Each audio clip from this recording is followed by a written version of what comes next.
Hello to everyone, welcome to KCA Kukreja commerce academy. कैसे हैं आप सभी? होपफुली आप सभी अच्छे होंगे और जो अपने प्रिपरेशन है, अपने जो एग्जाम्स हैं उनकी बहुत अच्छे तरीके से कर रहे होंगे। सो गाइज, यहाँ पे मैं आप लोगों के साथ में लीगल एस्पेक्ट्स के जो पीवाईक्यूज है, जो हम लोगों के पास में यूजीसी नेट का एग्जाम हुआ था, उसके लीगल एस्पेक्ट्स के पीवाईक्यूज को मैं आप लोगों के साथ में यहाँ पे कवर कर रही हूँ। सो स्टार्ट करते हैं यहाँ पर हम लोग अपने सेशन के साथ में लीगल एस्पेक्ट्स के पीवाईक्यूज के साथ में। सो स्टार्ट करते हैं। हमारे ये आप लोगों के पास में 2020 में जून 2020 का पेपर जो था वो आप लोगों के पास में अक्टूबर के अंदर हुआ था। तो 2020 में एक ही पेपर हुआ था, मतलब कि एक ही बार ही हुआ था। तो वहां पे दो पेपर हुए थे, मॉर्निंग शिफ्ट और इवनिंग शिफ्ट। तो एक पार्ट हम लोगों ने कर लिया है, एक पार्ट हम लोग यहाँ पे अब कवर करेंगे। ओके, सो स्टार्ट करते हैं यहाँ पर हम लोग अपने सेशन के साथ में।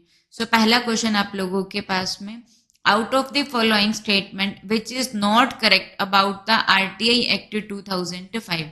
RTI एक्ट आप लोगों के पास में क्या होता है? राइट टू इंफॉर्मेशन एक्ट होता है, जहां पे क्या होता है कि हम लोगों को इंफॉर्मेशन मांगने का क्या होता है? अधिकार होता है आरटीआई के अंदर।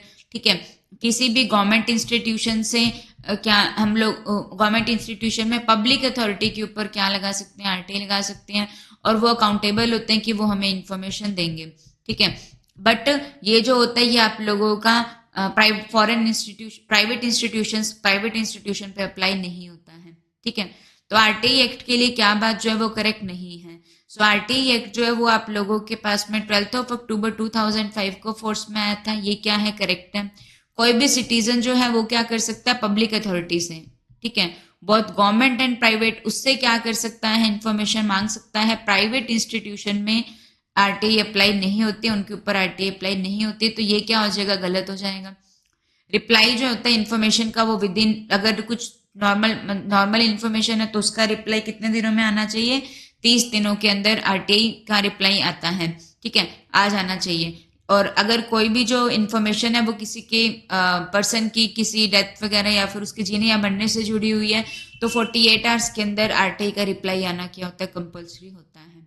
ठीक है, यहाँ पे आप लोग के पास में क्या लिखा हुआ है? एक नॉमिनल एप्लीकेशन फी होती है, तो ये भी करेक्ट है। For getting information applicant has to pay ₹10 पर पेज ऑफ इन्फॉर्मेशन। ये जो बात है ये आप लोगों की गलत है। तो ऑप्शन नंबर जो बी रहेगा ये इसका आंसर हो जाएगा, क्योंकि ये प्राइवेट इंस्टीट्यूशन पे अप्लाई नहीं होता है और ऐसा भी नहीं है। ठीक है, एक इन्फॉर्मेशन के डेफिनेशन में क्या क्या आता है ये भी आप लोगों का इंपॉर्टेंट होता है, जिसमें सर्कुलर आते हैं, नोटिफिकेशन आते हैं। ठीक है, तो ये याद रखिएगा। Move to the next question. ये अलग अलग एक्ट पूछे गए हैं आप लोगों से, इनको क्रोनोलॉजिकल ऑर्डर में बताना है। तो जैसे फेमस एक्ट है इंडियन कॉन्ट्रैक्ट एक्ट 1872, वो जरूर याद रखिएगा। कंपनीज एक्ट 2013 है। जीएसटी एक्ट हो गया, ठीक है, 2017 हो गया। और हम लोगों के पास में तो ये इंपॉर्टेंट एक्ट है। Sales of goods act 1930, partnership act 1932, उन्हीं में ये भी एक इंपॉर्टेंट एक्ट है आप लोगों के पास में। जो माइंस एक्ट है, हमें बताना है sequence from first to last. तो जो माइंस एक्ट है ये कब आया था? 1952 के अंदर आया था। मिनिमम वेजेस एक्ट कब आया है? 1948 में आया है।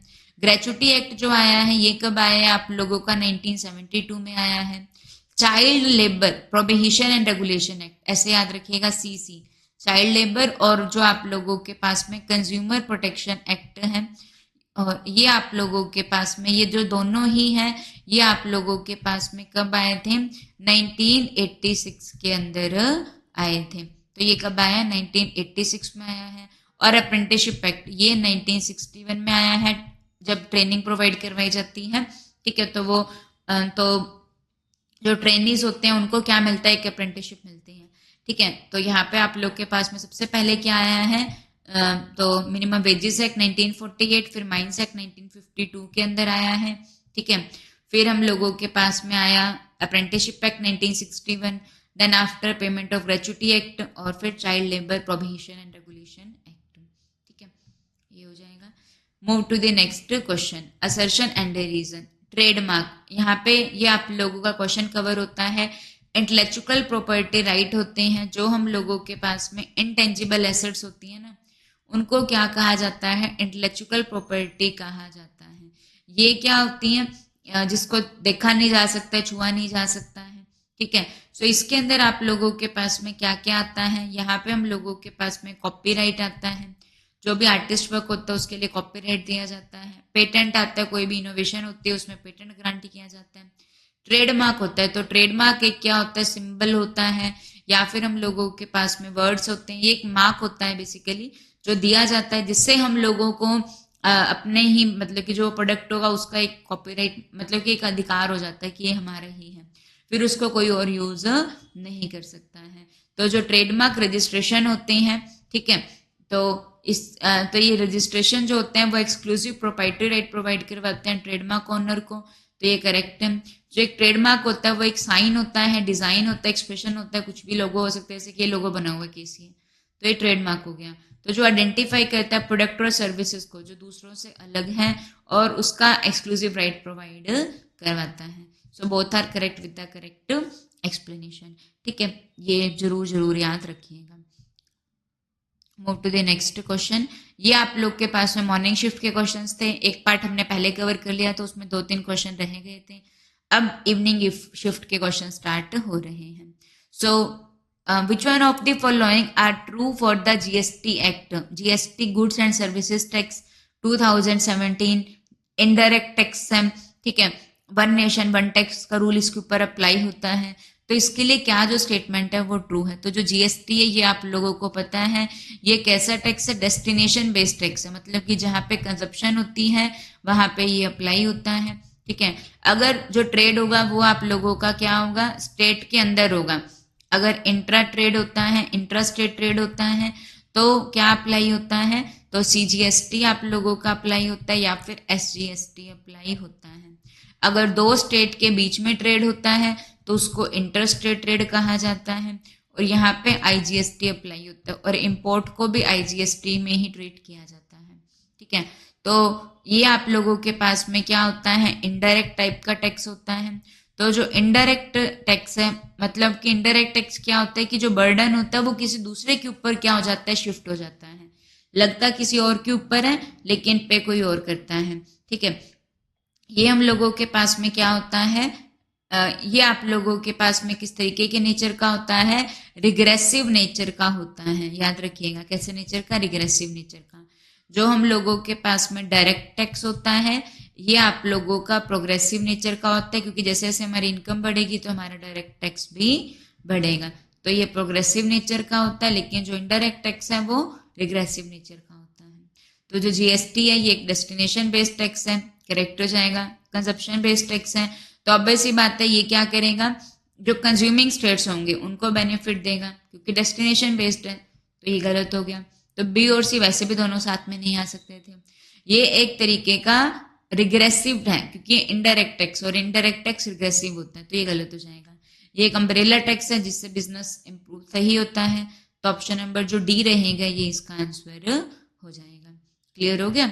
So move to the next question. Which one of the following policy has lost its sheen consequent to the implementation of GST law in India? So यहाँ पे GST law आया तो उसकी वजह से ये क्या हुआ, monetary policy, physical policy. Monetary policy कौन बनाता है, आरबीआई बनाता है जो मनी सप्लाई को कंट्रोल करता है। Physical policy government of India बनाती है जो गवर्नमेंट ऑफ इंडिया के इनकम एंड एक्सपेंडिचर से क्या करती है, रिलेट करती है। ट्रेड पॉलिसी ट्रेड को प्रमोट करती है। एग्जिम पॉलिसी जो रहती है ये क्या होती है, एक्सपोर्ट इंपोर्ट पॉलिसी होती है, ठीक है। ये क्या होती है, एक्सपोर्ट इंपोर्ट पॉलिसी रहती है। तो इसका आंसर क्या आ जाएगा, फिजिकल पॉलिसी आ जाएगा, ठीक है। और काफी सारे जो इनडायरेक्ट टैक्स हैं वो इसके अंदर आप लोगों के जीएसटी में आए हैं। Central excise duty, duties of excise, additional duties of excise, additional duty of custom, special additional duty of custom, cess, VAT हो गया, value added tax, central sales tax, purchase tax, luxury tax, entertainment tax, entry tax, tax on advertisement, lottery, betting, gambling, तो इन सभी को मर्ज करके GST आ गया है, ठीक है। So move to the next question. Intellectual property right, जिसमें आप लोगों के पास में 3 चीजें कवर की जाती हैं। एक क्या होता है, कॉपीराइट।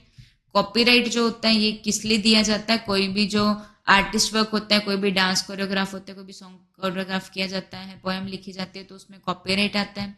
कोई भी इन्वेंशन की जाती है तो उसमें पेटेंट ग्रांट किया जाता है। और एक आप लोगों के पास में क्या होता है, ट्रेडमार्क होता है। ठीक है, सो इनको क्या किया जाता है, प्रोटेक्ट किया जाता है। तो intellectual property right protect the use of information और आइडियाज। तो ये कौन से आइडियाज और इंफॉर्मेशन को प्रोटेक्ट करता है, जिनकी क्या होते हैं, कमर्शियल वैल्यू होती है, उनको ये क्या करता है, प्रोटेक्ट करता है। ठीक है बच्चा मेरे, move to the next question. What is the correct sequence of distribution of the amount realized under section 154 of CGST rule? CGST rule Central Goods and Services Tax। ठीक है, आपको मैं बताया कि अगर क्या होता है इंट्रा स्टेट, मतलब कि स्टेट के अंदर ही क्या होता है, ट्रेड होता है, तो क्या अप्लाई होता है, सीजीएसटी और एसजीएसटी अप्लाई होता है। तो सीजीएसटी आया तो उससे क्या किया गया, वो अमाउंट कलेक्ट हुई, तो उसको किस तरीके से डिस्ट्रीब्यूशन किया जाएगा, है ना। तो उसका डिस्ट्रीब्यूशन किस तरीके से किया जाएगा, तो सबसे पहले क्या पे की जाती है, option number B is the correct answer. सबसे पहले जो भी फंड होगा उसको अप्रोप्रिएट किया जाएगा, जो भी जीएसटी कलेक्ट करने के लिए जो भी एडमिनिस्ट्रेटिव कॉस्ट आई है उसको लिया जाएगा, उसके अगेंस्ट पहले आएगा। फिर उस फंड को अप्रोप्रिएट करेंगे हम लोग, जो भी appropriated against the amount due to the recovered from defaulter, जो डिफॉल्टर से अमाउंट को रिकवर करने के अंदर कुछ भी लगा वो आएगा। फिर appropriated against any other amount due from defaulter under the act और द आईजीएसटी एक्ट। ठीक है, और लास्ट में जो भी बचेगा वो डिफॉल्टर को रिफंड कर दिया जाएगा। मतलब कि कोई भी जो अमाउंट है उसको रियलाइज किया तो सबसे पहले जो रिकवरी प्रोसेस है उस पर जो खर्चा आया वो पूरा करेंगे, उसके बाद में जो अमाउंट डिफॉल्टर से रिकवर करनी थी वो कवर करेंगे, उसके बाद में कोई भी बच गया तो अगर उससे कोई भी सीजीएसटी के अलावा कोई भी आईजीएसटी लेना था वो कवर करेंगे, फिर अगर कुछ बच गया तो उसको वापस लौटा दिया जाएगा। ठीक है, तो ये हम लोगों के पास में आ जाएगा। Move to the next question, match the list 1 with the list 2। So Indian contract act, तो इंडियन कॉन्ट्रैक्ट एक्ट ये आप लोगों के पास में कब आया था, 1872 के अंदर क्या आया था, इंडियन कॉन्ट्रैक्ट एक्ट आया था। आरटी एक्ट कब आया है, 2005 में आया है। आईटी एक्ट कब आया है, 2000 में आया है। 2000 आईटी एक्ट जो है, इंडियन कॉन्ट्रैक्ट एक्ट 1872 में आया है, आरटी एक्ट 2005 में आया है, तो ऑप्शन नंबर डी इसका आंसर हो जाएगा। आईटी एक्ट 2000 में, अपडेटेड इन 2008, और कंपटीशन एक्ट जो है वो 2002 में आप लोगों के पास में आया है। अर्लियर हम लोगों के पास में क्या होता था, एक एमआरटीपी एक्ट होता था, monopolistic restrictive and trade practice act 1969, जिसको रिप्लेस करके कंपटीशन एक्ट 2002 आया है। ठीक है, move to the next question, what do you mean by unpaid seller. तो अनपेड सेलर, सेलर जो गुड्स को बेचता है या जो प्रॉमिस करता है कि मैं क्या करूंगा, गुड्स को बेचूंगा, जो गुड्स को बेच रहा है या फिर प्रॉमिस कर रहा है कि मैं बेचूंगा, वो सेलर के डेफिनेशन में आते हैं under the sales of goods act 1930। ठीक है, तो ये आप लोगों के पास में आ जाएगा। ठीक है, तो यहाँ पे देखिए हम लोगों के पास में तो जो सेलर कौन हो गया, जो क्या कर रहा है, पेमेंट कर रहा है, सॉरी जो क्या करते हैं, गुड्स को बेच रहा है, वो आप लोगों के पास में कौन होता है, सेलर होता है। सो अनपेड सेलर कौन होता है, तो अनपेड सेलर वो सेलर होता है जिसको अपने, उसने गुड्स तो बेचते लेकिन उसको अपने गुड्स का पैसा रिकवर नहीं हुआ है, उसको अपना पैसा नहीं मिला है, या फिर कोई बिल मिला था वो बिल क्या हो गया, डिसऑनर हो गया, तो वो क्या कहलाता है, अनपेड सेलर होता है। The person who has not paid the price, तो प्राइस तो पे तो बायर करता है, सेलर थोड़ा ना करता है। The person who has sold the goods and receive the price, तो वो तो फिर अनपेड कहाँ हुआ। ठीक है, वो पर्सन जिसने अपने गुड्स को तो बेच दिया बट उसको अमाउंट रिसीव नहीं हुई है, तो वो क्या होता है, अनपेड सेलर होता है। ठीक है जी, and this is the last question, statement 1 and statement 2। Contract, आप लोग को पता है कॉन्ट्रैक्ट कैसे बनता है, तो एग्रीमेंट जो होता है, एग्रीमेंट में जब लॉ को जोड़ दिया जाता है तो क्या बनता है, कॉन्ट्रैक्ट बनता है। ठीक है, और एग्रीमेंट कैसे बनता है, तो जब क्या होता है, प्रपोजल होता है और उसकी क्या होती है, एक्सेप्टेंस होती है, तो उससे क्या बनता है, प्रॉमिस बनता है। प्रपोजल और एक्सेप्टेंस से क्या बनता है, प्रॉमिस बनता है। जब प्रॉमिस के अंदर किसको जोड़ दिया जाता है, जब प्रॉमिस के अंदर हम लोग कंसिडरेशन को जोड़ देते हैं तो क्या बनता है, एग्रीमेंट बनता है।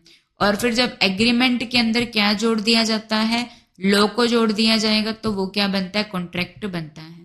सो कॉन्ट्रैक्ट जिसका जो ऑब्जेक्ट और कंसिडरेशन है वो अनलॉफुल है तो वो वॉइड है, तो बिल्कुल सही बात है। जो इसका कंसिडरेशन ही लॉ के अगेंस्ट है वो क्या होता है, वॉइड होगा, करेक्ट हो जाएगा। Contract in restraint of legal proceeding are void, तो both the statement are the correct statement. ठीक है, so this is for this session. Hopefully आप लोगों को ये वीडियोस अच्छी लग रही होंगी। अगर अच्छी लग रही है तो आप ज्यादा से ज्यादा हमारी वीडियोस को शेयर कीजिए, हमारे चैनल को सब्सक्राइब कीजिए। Thank you to everyone.